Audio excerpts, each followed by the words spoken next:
I'm going to talk about Huangpu River, which is the landscape of Shanghai and regarded as mother river of the city.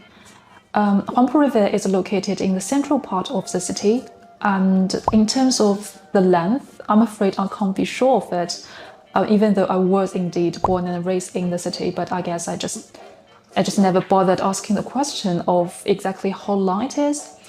All I can say is it's long enough to divide the whole city into two parts and to run through over 10 districts in the city.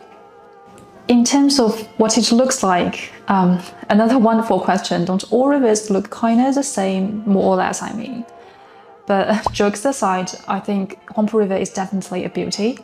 It's a must-visit destination for many tourists. And on both sides of the river, there gather various styles of architecture and essential scenery. For example, many famous attractions like the Bund are located alongside the river. Talking about the importance of the city, I think, for one, it provides the city with drinking water, drainage, transportation, and, as I mentioned earlier, tourism.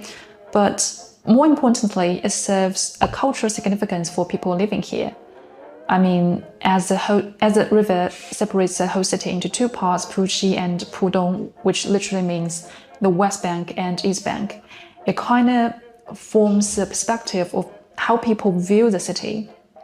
For example, when I was little, there was this very famous saying that even just a bed in Puxi is worth way more than a whole apartment in Pudong.